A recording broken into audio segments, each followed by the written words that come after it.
하나님 아버지 감사합니다. 오늘도 우리를 기도의 자리로 불러주시고 하나님 앞에 나와 기도하며 간구하며 나아갈 수 있도록 은혜 주시니 감사합니다. 하나님 아버지, 오늘 이 기도회를 통하여 하나님을 바라볼 수 있기를 원합니다. 나의 문제를 바라보는 데에서 나의 믿음의 눈을 들어 하나님 아버지를 바라볼 수 있도록 주님 인도하여 주시옵소서. 하나님만 집중하며 나아갈 때 우리를 방해하는 모든 어둠의 권세가 나사렛 예수님의 이름으로 떠나가게 하여 주시옵시고, 걱정과 근심이 소망과 기대로 바뀌는 거룩한 시간이 되게 하여 주시옵소서. 예수님의 이름으로 기도드립니다. 아멘. 아멘. 오늘 우리에게 주시는 하나님 말씀은 사무엘하 2장의 말씀입니다. 사무엘상 2장의 말씀입니다. 사무엘상 2장 18절로 21절까지의 말씀입니다. 사무엘상 2장 18절로 21절까지의 말씀을 저와 여러분이 한 절씩 교독하고 마지막 절은 합독하겠습니다. 사무엘은 어렸을 때에 세마포 에봇을 입고 여호와 앞에서 섬겼더라. 제사를 들어 하나님과 함께 올라갈 때마다 작은 겉옷을 지려다가 그에게 주었더니 엘리가 엘가나와 그의 아내에게 축복하여 이르되, 여호와께서 이 여인으로 말미암아 내게 다른 후사를 주사 이가 여호와께 간구하여 얻어 바친 아들을 대신하게 하시기를 원하노라 하였더니 그들이 자기 집으로 돌아가매 여호와께서 한나를 돌보시사 그로 하여금 임신하여 세 아들과 두 딸을 낳게 하셨고 아이 사무엘은 여호와 앞에서 자라니라. 아멘. 이는 하나님의 말씀입니다. 할렐루야. 하나님께서 오늘 저와 여러분에게 큰 은혜 베풀어 주시기를 간절히 소망합니다. 우리 좌우에 계신 분과 인사 한번 나누겠습니다. 주께서 당신에게 은혜 베푸시기를 원합니다. 하나님께서 오늘 우리에게 큰 은혜 베푸실 줄로 믿습니다. 오늘은 한나의 기도 12번째 시간, 영향받지 않는 법이라는 제목으로 은혜를 나누려고 합니다. 사무엘은 젖을 뗀 후에 엘리 제사장 밑으로 들어갔습니다. 그때가 아마 3살 전후쯤 되지 않았을까 생각하는데요. 그곳에는 그 이름 악명 높은 홈리와 비느하스가 있었죠.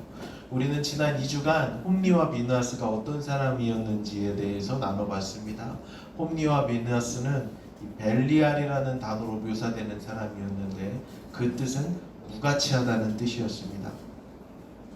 홈리와 비느하스는 하나님 앞에서 벨리알과 같은 존재, 가치 없는 존재들이었죠. 그런데 너무나 이상한 게 하나 있죠. 그 어린 사무엘이 이 홈리와 비느하스와 함께 지내면서도 그들의 영향을 받지 않았다는 것입니다. 여러분, 그 당시 사무엘 나이가 보통은 서너 살로 추측을 합니다. 왜냐하면 고대 사회에서는 젖을 한 3살 정도까지 먹였대요. 젖을 떼고 성전에 드렸으니까 그 나이 이제 서너 살쯤 된 완전 아이인데, 여러분 3살 아기면은 거의 모든 것을 따라하는 나이 아닙니까? 그렇죠. 제 둘째가 3살인데요. 얘 보는 데서는 모두 못합니다. 다 따라해요. 모두 못합니다. 그 나이가 3살이잖아요. 4살. 보이는 대로 흡수하는 나이가 서너 살 그때거든요. 그냥 모방이 곧 그의 존재 방식이에요. 그런데 그 어린 사무엘은 홈리와 비느하스와 함께 지냈단 말입니다. 그 실로 성소에서. 그런데 어떻게 그들의 악영향을 받지 않았을까요? 사무엘은 3살부터 뭐 철이 들었습니까? 아니거든요. 여러분, 게다가 이 사무엘이 홈리와 비느하스를 닮지 않았다는 게 얼마나 놀라운 일이냐면요. 여러분, 이런 법칙이 있죠. 악과 선이 있습니다. 그럼 어느 쪽으로 힘이 더 잘 기웁니까? 악한 사람이 있고 선한 사람이 있습니다. 둘이 친해요. 선한 사람이 악해질 확률이 높습니까? 악한 사람이 선해질 확률이 높습니까? 악해질 확률이 훨씬 높습니다. 몇 가지 예를 들어볼게요. 담임 목사님도 이런 예를 들으시던데, 여기 깨끗한 물 1리터가 있습니다. 그리고 여기 더러운 물 1리터가 있어요. 두 개 섞으면 이게 깨끗한 물입니까? 더러운 물입니까? 더러운 물이죠. 깨끗한 물 한 통에다가 더러운 물 한 컵만 부어도 그건 못 먹는 물입니다.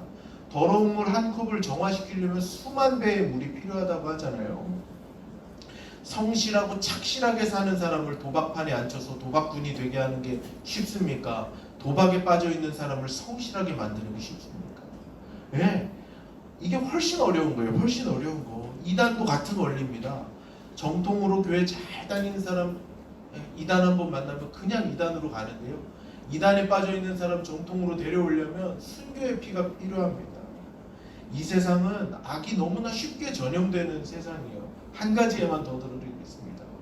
예수님이 십자가에서 돌아가시고 무덤을 깨뜨리고 일어나셔서 부활하셨다는 진짜 소식은 순교자의 피와 함께 전파가 되었는데, 예수님의 시체가 도납되었다는 이 가짜 뉴스는 2000년 동안 전하는 사람이 없어도 전파되고 있습니다.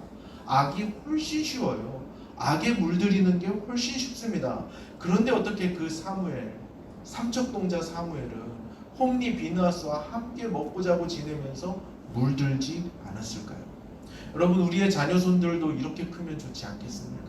세상에 관영하는 죄악의 바다 한가운데서 살지만 그 악에 물들지 않고 하나님 앞에서 순결하고 거룩한 모습으로 살아가야 할 줄로 믿습니다. 그 비밀이 어디에 있는가? 바로 기도에 있습니다. 기도가 세상 어떤 영향력보다 강하기 때문이에요. 사무엘이 악에 물들지 않을 수 있었던 것은 사무엘을 한순간도 놓지 않고 기도하는 엄마 한나가 있었기 때문입니다. 기도가 그 어떤 악한 영향력보다 강한 줄로 믿습니다. 여러분, 기도의 능력을 믿으시죠? 기도가 그 어떤 강한 악한 능력보다 훨씬 더 강력한 능력입니다. 18절과 19절의 말씀을 제가 읽겠습니다. 사무엘은 어렸을 때에 세마포 에봇을 입고 여호와 앞에서 섬겼더라. 그의 어머니가 매년 드리는 제사를 드리러 그의 남편과 함께 올라갈 때마다 작은 겉옷을 지어다가 그에게 주었더니, 18절에 보면 또 19절에 보면 사무엘의 옷을 언급합니다. 18절에 보면 세마포 에봇이라고 되어 있죠. 이건 제사장들만 입을 수 있는 복식입니다.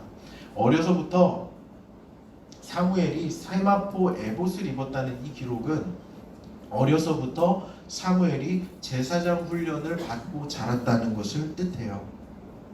자, 그런데 여기까지는 이해가 되는데요. 19절에 보면 그의 어머니 한나가 매년 성소를 올라갈 때마다 작은 겉옷을 지어줬다고 이야기하고 있어요.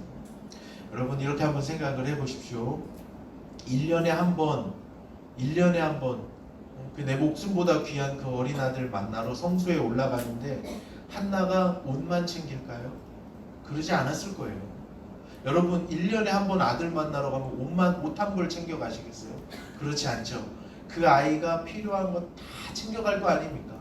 집에서 귀하게 기른 것, 뭐 재배한 것, 요리한 것 다 싸들고 갈 거 아닙니까? 물론 먼 길 떠나니까 음식은 상할까봐 안 들고 갈 수도 있겠다 생각할 수 있는데요. 아니요. 성경은 먼 길 떠날 때, 멀리 있는 사람 만나러 갈 때 음식을 챙겨가는 이야기가 굉장히 많이 나옵니다. 야곱도 그랬고요. 굉장히 많이 나옵니다. 그러니까 한나가 1년에 한 번 사무엘 보러 갈 때 챙긴 것이 비단 옷만은 아니었을 거예요. 근데 성경은 옷만을 이야기해요. 이 옷에 뭔가 의미가 담겨 있다는 겁니다. 여러분, 이렇게 생각을 해보십시오. 요즘은 좋은 재봉틀이 있죠. 가정용 재봉틀도 기능이 참 좋다 하더라고요.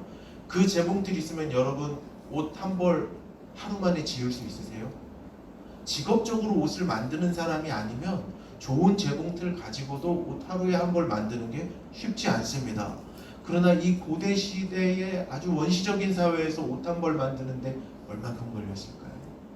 여러분, 이 아이를 위해서 1년에 한 번 옷을 지으려면 옷을 재단할 때부터 바느질할 때부터 이 아이의 몸과 골격과 크기를 계속해서 생각할 거예요. 작은 겉옷을 짓는 데는 하루아침에 되지 않습니다. 오랜 시간이 축적돼서 쏟아져서 그 옷 한 벌이 나오는 거죠. 한나가 그 바느질 한 땀 한 땀 하는 동안 무슨 생각을 했을까요? 한나가 바느질 한 땀 한 땀 하고 옷 지어가는 동안 한나 무슨 생각을 했을까요? 사무엘 위해서 기도하지 않았겠습니까? 사무엘 위해서 간절히 기도했을 것이라는 것이죠. 한나가 얼마나 많이 하나님 앞에 울었겠습니까? 한나는 하나님께 자녀를 맡기며 기도했습니다. 어머니의 기도가, 그 간절한 어머니의 기도가, 끊어지지 않는 어머니의 기도가 사무엘 위에 머물고 있었기 때문에 홈리와 비느하스의 악한 영향력으로부터 그를 지킬 수 있었던 것입니다. 그 간절한 기도의 힘이 악한 영향력을 차단한 거예요. 한 가지 의미가 더 있습니다. 구약시대의 겉옷은요, 요즘 우리의 겉옷은 패션이잖아요. 그죠? 우리의 멋이고, 물론 이제 추위를 보호하는 수단이기도 하지만, 구약시대의 겉옷은 이건 보호의 수단이었어요. 겉옷은 보호의 수단이었습니다. 자, 제사장 세마포 에봇을 속 안에 입고 겉옷을 입습니다. 한나가 지어준 기도가, 한나가 기도로 지어준 그 옷이 제사장의 직분을 거룩하게 수행할 수 있도록, 더러운 홈리와 비느하스의 그 문화에 물들지 않도록 지키고 보호한다는 의미가 있는 거죠. 한나의 기도가 어린 사무엘을 지키고 보호하고 있었던 것입니다. 사랑하는 여러분, 어머니의 기도에는 강력한 힘이 있습니다. 어머니의 기도에는 위대한 능력이 있습니다. 자녀를 향한 최고의 사랑은 기도입니다. 그 영혼을 품고 기도하는 일이 부모가 자식에게 해줄 수 있는 최고의 선물이요, 최고의 유산인 줄로 믿습니다. 여러분, 돈 물려주기를 원하시죠? 저도 할 수만 있다면 많이 물려주고 싶습니다. 그런데요, 돈은 가진 사람만 물려줄 수 있어요. 돈 물려줘도 그것 가지고 잘된 자식 그리 많이 못 봤습니다. 기껏해야 조금 더 좋은 거 먹고, 조금 더 좋은 거 입고, 조금 더 넓은 집에서 사는 것, 그거 말고 없습니다. 돈 별 볼 일 없어요.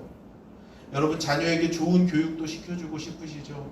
좋은 선생님 만나게 해주고 싶으시죠? 그러나 아무리 좋고 비싼 교육 시켜줘도 그놈이 안 하면 그만입니다. 그놈이 싫다고 하면 그만이에요. 그러나 기도는 다릅니다. 기도는 자녀 위에 머물러요. 자녀가 거부할 수 없습니다. 어머니의 기도는 자녀가 거부할 수 없어요. 총칼로도 막을 수 없는 것이 기도입니다. 시간과 공간을 뛰어넘어 역사하는 게 기도인 것입니다. 어머니가 평생을 기도하죠. 어머니가 죽고 나서 그 열매가 맺히는 게 기도입니다. 한국에서 기도하면 미국에서 능력이 작용하는 것이 바로 기도입니다. 시공을 초월해서 역사하는 힘이 기도 안에 있습니다. 기도하는 어머니를 둔 자녀는 절대로 망하는 법이 없습니다. 어머니가 평생 신실하게 기도하며 사는 자식들은 곁길로 갔다가도 돌아오는 줄로 믿습니다. 아멘. 아주 유명한 중학생 이야기 하나 해드리겠습니다. 이 아이가 중학생 때 굉장히 똑똑한 아이였어요. 공부도 잘했습니다. 그리고 아버지의 재력도 꽤나 있었어요. 아버지가 이 아들을 잘 키워보려고 유학을 보냈습니다. 거기서부터 일이 꼬이기 시작했어요. 유학을 가더니 이 아이가 걷길로 나가기 시작합니다. 여자친구를 이른 나이에 만나고요, 동거합니다. 청소년의 나이에 사생활을 낳아요. 인생이 나락으로 추락합니다. 거기서 끝이 아니었어요. 이단에도 빠졌어요. 이단에도 빠져가지고 인생 밑바닥을 살고 있는데요, 어머니는 이 아들을 향한 기도를 끊지 않았습니다. 일평생 이 아들을 위해서 기도했습니다. 그래서 이 아들의 인생이 어떻게 변화되느냐, 2000년 기독교사에서 위대한 인물 딱 한 명 뽑아봐라 하면 이 아들이 나옵니다. 그 이름도 유명한 성 아우구스티누스라는 사람의 이야기예요. 성 아우구스티누스가 얼마나 위대한 사람이냐면 300년대 400년대 살았던 사람인데요, 이 사람이 300년 400년대에 살면서 지금까지 한 1700년 흘렀지 않습니까? 지난 1700년 동안 얼마나 많은 기독교 서적들이 쏟아져 나왔겠어요. 신학자들이 하나같이 입을 모아 하는 얘기가 뭐냐면, 지난 1700년 동안 나왔던 기독교 신학의 서적들은 다 아우구스티누스가 했던 말이라는 거예요. 아우구스티누스의 각주라고 이렇게 얘기합니다. 다 했던 말이라는 거예요. 여러분, 어머니의 기도가 이렇게 위대합니다. 이단에도 빠지고 청소년 나이에 사생활을 낳은, 그렇게 인생 밑바닥으로 떨어지는 그 아들을 건져내는 것이 바로 어머니의 기도에 능력이 있었던 것입니다. 사랑하는 여러분, 이미 우리의 자녀들은 우리의 품을 떠나 있을지 모르겠습니다. 사무엘처럼 이미 부모의 손을 떠나서 부모의 영향이 미치지 않는 곳에 살고 있을지 모르겠습니다. 그러나 우리가 오늘 이 자리에서 기도할 때 그 기도의 힘이 아들들의, 자녀들의, 손들의 머리 위에 임하는 줄로 믿습니다. 어머니가 기도할 때 하나님은 자녀의 인생 가운데 역사하시는 줄로 믿습니다. 오늘도 우리 기도로 자녀들의 겉옷을 지어주는 기도의 사람 되실 수 있기를 우리 주님의 이름으로 축복합니다. 우리 찬양하며 기도의 자리로 나아가겠습니다.